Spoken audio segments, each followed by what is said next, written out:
Semana prepaso, semana de elecciones, incertidumbre, muchas dudas, preguntas, y vamos a responder y despejar algunas de estas dudas con Carlos Burgueño, que es periodista especializado en economía. Carlos, buenas tardes. Hola, ¿cómo les va? Muy bien, Buen gracias. lunes. Buen y movido lunes, ¿verdad? Movido. Dábamos al comienzo del programa la noticia del dólar operándose en las calles porteñas por 596 pesos, ¿no? Pero independientemente Mm. de eso, creo que uno de los temas que más vamos a tocar tiene que ver con las PASO, ¿no? Y las elecciones y lo que puede llegar a pasar en materia económica en caso de que Sergio Massa no llegue a Mm. ese 30% aspiracional, ¿no? de porcentaje de votos. O que llegue. O que No, llegue, claro. la idea es trasladar un poco lo que esta mañana pudimos escuchar en una de estas charlas preelectorales que son muy interesantes, que organizan bancos para sus clientes. Y bueno, tuvimos la oportunidad de estar en una de estas charlas, de coordinarla. Y la verdad que este es un concepto interesante para transmitir, ¿no? Y para reflexionar un poco, que anticipaba también la inestabilidad que vienen teniendo los mercados, sobre todo el cambiario, desde el miércoles de la semana pasada hasta hoy inclusive, y los próximos días también. Primero, que el dólar blue a este precio es un precio caro.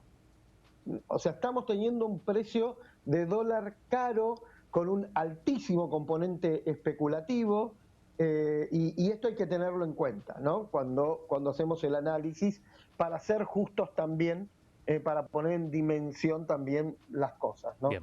Ahora, lo interesante de la charla de hoy es esta especie de umbral del que se está hablando ya hace varios días, que es el 30% del oficialismo, no de Massa, del oficialismo, sumando a Ahora Grabois voy. también.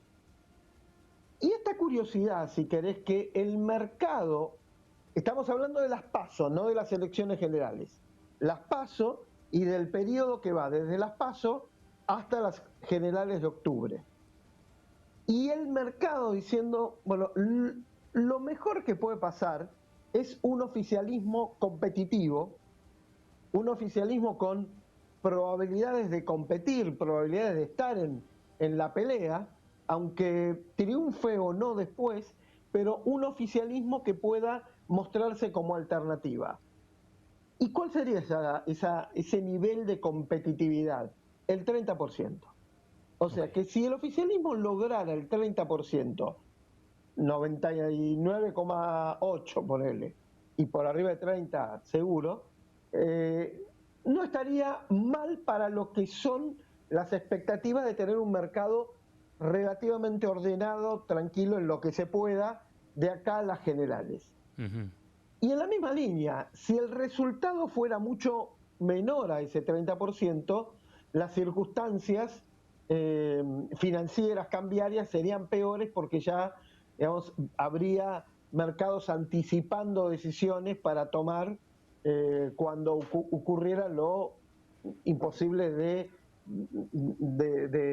enfrentar, digamos, o de prever para el oficialismo, que Sí. es un cambio de gobierno, ¿no? Y que parte de toda la especulación y todo el problema financiero y la inestabilidad de la que están hablando los mercados parte de ese punto, ¿no? Porque por lo demás la interna de Juntos por el Cambio es una interna que, si bien varía en gradualidades y esas cosas, o Sí, Milei, sí, sí. no estás variando en el rumbo, en el norte, en el faro. Carlos, ¿Mm? pero Sí, lo otro. qué pasa si Sergio Massa y Juan Grabois en conjunto, como oficialismo, digamos, superan ese 30%, siendo por supuesto Sergio Massa, ¿no? Quien seguramente saque Mm, la mayor cantidad de esos votos, mm. superan el 30% y la oposición Bullrich-Larreta, como partido político, llegan a un 35% aproximadamente, porque las encuestas también los Mm. ponen por encima estando en conjunto. Bueno, a ver, es muy difícil la victoria, no estoy descubriendo nada, ¿no? Del No, no, está oficialismo. claro, está claro. Eh, pero es diferente ir a unas elecciones generales con competitividad y eventualmente hasta ir a un balotaje, Bien. que ir a una primera instancia ya derrotado. O sea, el escenario Macri en el 2019, que si bien remontó mucho, estuvo 9 puntos abajo. O sea, Sí. estuvo lejos de poder forzar un balotaje. Y acá más o menos parecido, ¿no? Digamos, no es lo mismo un oficialismo con posibilidades de balotaje, aunque después pierda, que un oficialismo ya sabiéndose derrotado y obviamente una derrota fuerte del oficialismo deriva en una crisis interna, después cómo hacer para convencer a los gobernadores ya electos que hagan campaña, No, no, claro, claro. muchas cuestiones, ¿no? Y bueno, y el tema, lo interesante es lo numérico o la porcentualidad que el mercado le otorgó a estas especulaciones políticas, el 30%. No podría ser 32, podría ser 28, pero lo colocó en el 30. ¿No? Bueno, Y eso es interesante. es que se espera igualmente que ronde ese número, ¿no? No sé si 32 justamente, pero sí ese 30 y el número que mencionás, el 28, no es casual, me parece, porque en muchas encuestas se ve ese 25 y pico para Massa y un 2 y pico para Grabois. Entonces está más cerca de ese 28 que de ese 30 también.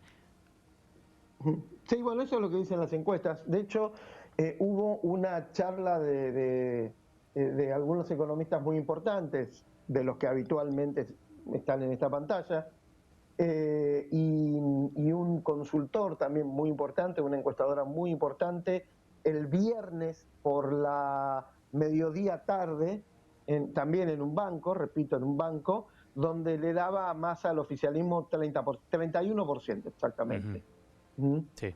Y además decía que Massa era el candidato más votado, no el que iba a ganar las elecciones, pero sí el más votado en las PASO. Ahora, los amigos encuestadores, que vos, yo, todos los consultamos habitualmente, bueno, en esta semana, y que muchos, la mayoría, hacen muy bien su laburo, son prudentes también. Miren, esto es una encuesta, con un margen de error, Lógico. y con límites muy cercanos, muy precisos, pero sí, lo que habla el mercado es lo que vos decís, ¿no? Que ese 30%, digamos, es algo razonable Bien, para bien. lograr, para conseguir. Carlos, empezamos la jornada con otro tema que tuvo que ver con esa importación de 600 millones de dólares por parte del Banco Central de sus reservas en el exterior. ¿Qué mirada tenés a partir de esto y cuál es la consecuencia que se puede esperar en una semana también, no tan particular? Bueno, a ver, obviamente lo ideal hubiera sido que esa operación no existiera, que vos como gobierno no tuvieras la necesidad de importar dólares. Sí. Eso es el ideal. ¿Por qué? Para la gente, los dólares no existen en ningún lugar del mundo físicamente. Uno de los pocos países donde los dólares como producto existen es en la Argentina, ¿no? Hasta los mercados ilegales en el exterior son sin dólares. Son asientos contables y un número que vos ves en una computadora. Con lo cual, en un país como la Argentina, en épocas de incertidumbre, si además faltan dólares físicos, hay problemas de confianza serios. Claro. Entonces se toma la decisión de importar dólares. Insisto, la decisión está bien por el contexto. De hecho, Macri, en su momento, antes de las elecciones, me acuerdo en el 2019, importó dólares también. Sí. Hizo otro, y creo que por el mismo monto, ¿no? Realizó estas importaciones. Que insisto, si no hubiera pasado, mejor. Porque si pasó es porque tenés un problema. Claro. Ahora estás evitando un problema, Sí, que estás es evitando otro. agregarle... claro. Y después hay otro tema que si querés lo hablamos otro día, que ocurre solo en la Argentina y en muy pocos lugares, que son los famosos dólares de cara chica. Sí, bueno, Entonces los bancos te ese aceptan tema. eso. Bueno, los bancos te los aceptan. Es que la FED ya se Ahora, pronunció, se pueden utilizar ambos y tienen el mismo valor en todo el mundo. y no hay ningún problema y nada, pero ¿qué es lo que pasa? Vamos a hablar con sinceridad también. La Argentina tiene una economía negra de entre el 40 y el 45% en el mejor de los casos. Sí. Y lo que lleva también, sin crisis financiera ni cambiaria, a una proliferación de cuevas, porque a algún lado hay que ir con ese 40% de plata, Sí. de dinero. Agregarle la crisis cambiaria y la demanda de dólares. se crea un mercado donde esos billetes no son apetecibles, te lo rebotan, o te cobran un Sí, 5% sí, se entiende. por las caras chicas. Entonces, ¿qué pasa? Vos vas al banco donde te los aceptan y los metés ahí.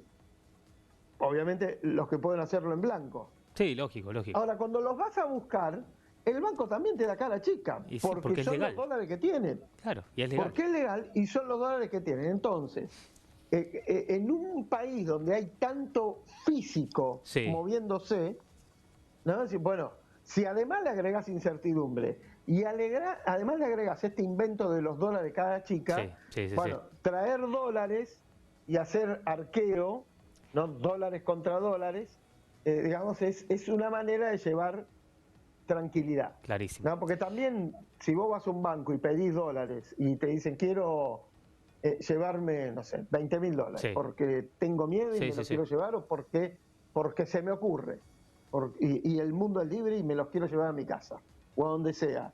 Y el banco te dice, no los tengo. Pero te explica, no los tengo porque en realidad hay un límite diario que nos manda el central, no porque el central no los tenga, sino porque a vos no te importa. No, vos lo querés porque los tenés. Claro. Y no estaba. Bueno, entonces también en épocas de incertidumbre, todo lo que sea ganar certidumbre es bienvenido. Está claro. Carlos, te agradezco. Otro día vamos a profundizar en este tema que es muy interesante. Martín, y a todos. Hasta pronto. Gracias. En el canal. Hasta pronto. Seguiremos en Canale con más información.